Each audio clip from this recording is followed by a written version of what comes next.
여러분 안녕하세요. 마이펫 상담소 윤세입니다.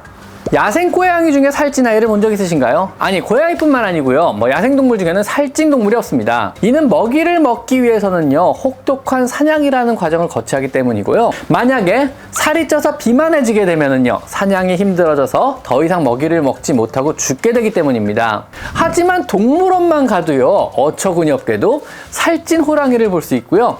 또 멀리 갈 것도 없이 여러분의 집만 봐도 살찐 고양이가 빈둥거리고 있을 겁니다. 사냥할 필요도, 몸을 움직일 이유도 없는 실내 고양이에게는요, 지나치게 높은 칼로리의 많은 양의 사료는요, 당연히 비만의 원인이 됩니다. 고양이들의 비만은요, 유전도 아니고 우리 집사들이 만들어준 질병인 것입니다. 비만의 문제는요, 지나칠 정도로 많지만은요, 결국에는요, 고양이의 삶의 질을 저하시키고 질병의 발병률을 높여서 수명을 단축시킨다는 데 있습니다.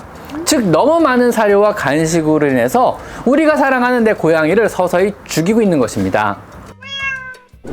비만이 초래하는 주요 질병들은요, 정말 셀 수 없지 많지만은요, 당뇨병과 고혈압을 유발하고 심장과 호흡기에 부담을 주기 시작하며 다리와 허리 관절에도 많은 영향을 주게 됩니다.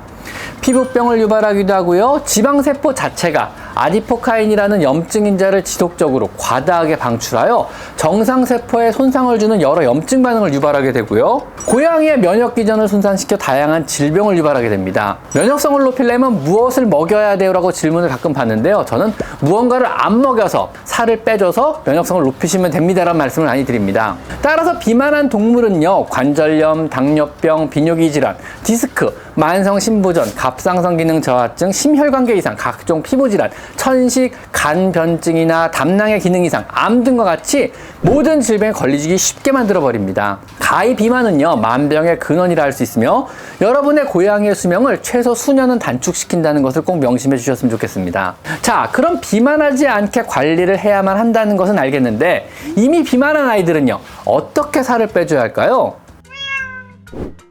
자, 우선 내 고양이의 비만의 원인을 찾아보면은요, 사실 실내묘에서 비만의 원인은 한 가지밖에 없습니다. 운동량, 즉 소모되는 칼로리에 비해서 지나치게 많은 칼로리를 지속적으로 섭취해서 비만하게 된 것입니다. 우리가 너무 많은 사료나 간식을 갖다 바치기 때문에 이렇게 된 거거든요. 자, 그럼 어떻게 해줘야 하는 걸까요? 사람이나 고양이나 다이어트에는 철저한 계획이 필요합니다. 첫 번째로 목표 체중을 설정합니다.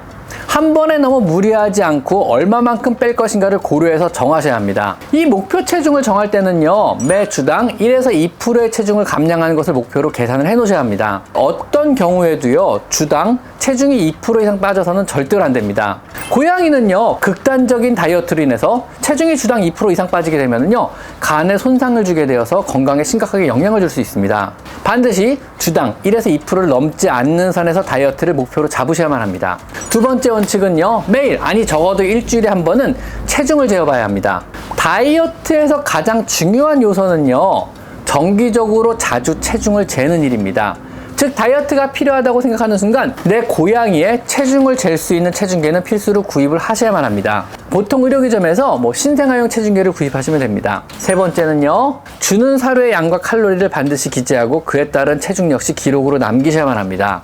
기록이 남아야만 현재 체중 감량 프로젝트가 계획대로 되어가고 있는지, 혹은 너무 급하게 체중 감량이 이루어져 내 고양이의 건강이 위협을 받고 있는 건 아닌지, 현재 몸무게에 따른 적정한 칼로리는 제대로 공급을 받고 있는지, 이런 것들을 확인을 그때그때 봐야만 합니다.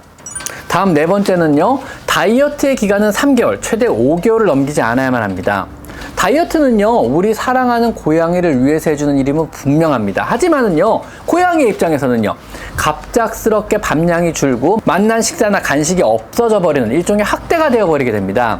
이런 학대의 기간은요, 최소로 줄여주시는 것이 좋습니다. 권장은 3개월이고요. 최대 5개월을 넘지 않도록 해주셔야만 하고요. 충분히 체중 감량이 이 기간 동안에 안 되었더라도 다이어트는 일단 중지하고 유전 식단으로 다시 바꿔서 유지를 해주셔야만 합니다. 구한 6개월 정도 지나서 다시 다이어트를 시도하실 것을 권장드립니다.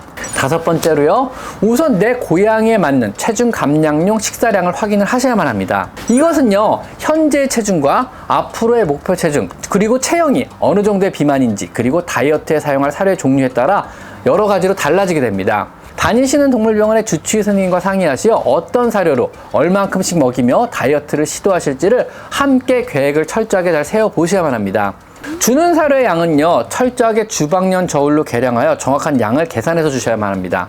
그리고 여섯 번째는요, 자율급식은 당연히 안 되며 제한급식으로 바꾸시고요, 사료를 주는 횟수도 4회에서 6회로 나누어 주기 시작합니다. 공복감을 느끼는 시간을 최소로 줄여 주어야 하기 때문인데요, 소량씩 자주 급여 주시는 것이 고양이의 공복에 의한 스트레스를 줄여줄 수가 있습니다. 그리고 일곱 번째로요, 되도록이면 처방 사료를 급여를 시작하셔야 합니다.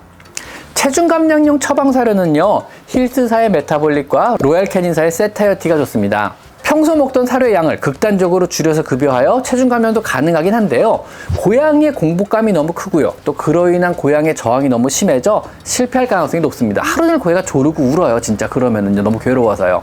더구나 하루 필요 칼로리보다 적게 급여를 해야 하기 때문에 영양학적으로 불균형을 초래할 수도 있어서 그리 권장하진 않는 방법입니다.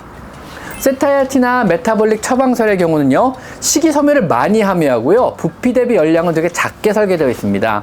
때문에 같은 양을 먹여도요, 열량이 아주 낮으며 포만감은 굉장히 오랫동안 지속되어서 고양이의 배고픔에 대한 저항, 즉 공복감도 괴로움이거든요.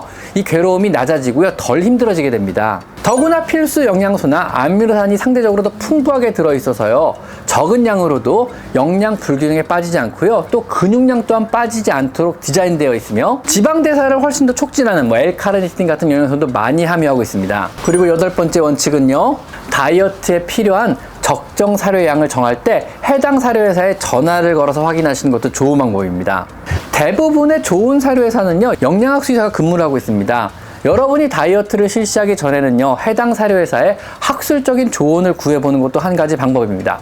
예를 들어서 힐스사에 전화를 걸어서 메타볼릭 사료를 사용해서 6kg 고양이를 5kg로 3달 동안 감량을 할 예정이라고 말한다면요, 고양이의 건강을 해치지 않는 범위에서 정확한 사료의 양을 계산해 줄 것입니다. 만약 이러한 영양학적 조언을 들을 수 없는 사료회사라면요, 그리 좋은 사료회사가 아닐 수도 있습니다.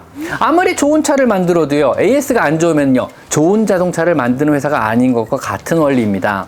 자, 그리고 아홉 번째는요, 어떤 경우에도 간식을 주어서는 안 됩니다. 간식은요, 추가되는 엑스트라 칼로리로 작용해서요, 일주 혹은 그 이상 고생해서 만들고 있는 식이요법들을요, 무효로 만들어버립니다. 여러분이 고생하는 것 이상으로 고양이도 힘들게 배고픔을 참아가며 체중 감량에 임하고 있다고 생각하시고요, 다이어트에 방해되는 어떤 간식도 제공해서는 절대로 안 됩니다. 그리고 열 번째는요, 보다 적극적으로 움직이게 해줍니다. 하루 최소 2.5시간 이상은요, 움직이게 해주셔야만 합니다.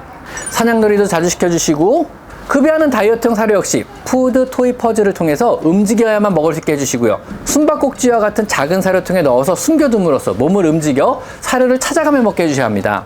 더 많이 움직이게 해준다면요, 다이어트 효과는 당연히 배가가 될 것입니다. 오늘은요, 우리 뚱냥이들 살을 빼주게 해주는 10가지 요령에 대해서 한번 알아봤습니다. 자, 오늘은 여기까지 마이펫 상담소 윤세입니다. 감사합니다.